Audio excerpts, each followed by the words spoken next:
In today's video, I'm going to teach you Microsoft 365 Admin Center, Microsoft 365 Administration, all settings explained. First, open your browser and head to admin.microsoft.com.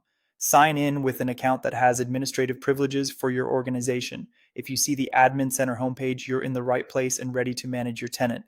On the left, you'll find the navigation pane. This is where most of the real work happens.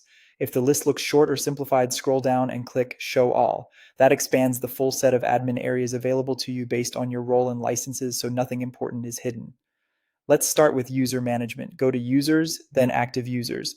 To onboard someone new, choose Add a User. Enter their basic details, choose an appropriate username, and be sure to assign a product license so they get the apps and services they need. When you finish, the system generates a temporary password. Share that securely with the user and remind them they'll be prompted to change it at first sign in. Next, connect your organization's domain so email and sign-ins look professional. Navigate to Settings, then Domains, and select Add Domain. Enter your domain name and follow the wizard. You'll verify ownership with your registrar by adding the DNS records Microsoft provides, usually a TXT record for verification, followed by records for mail and other services. Keep your registrar portal open in another tab, copy the exact values, and give DNS a little time to propagate before you click Verify. Now check overall reliability.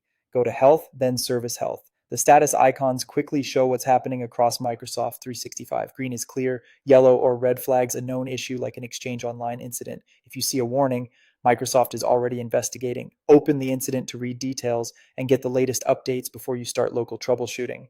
To stay ahead of changes, open the Message Center daily. Upcoming changes highlights new features, policy updates, and retirements that may affect users, training, or governance.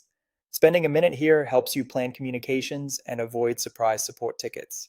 Finally, for deeper configuration, return to the Admin Center homepage and look near the bottom for quick links to dedicated admin consoles. Use these to fine-tune Exchange, SharePoint, Teams, security, and compliance with settings not on the main pages. This is where you'll handle advanced mail flow, site policies, meeting options, and security baselines. That's your guided tour. Sign in, use the left navigation, manage users, connect your domain, monitor service health. Keep an eye on the message center and jump into specialized consoles when you need more control.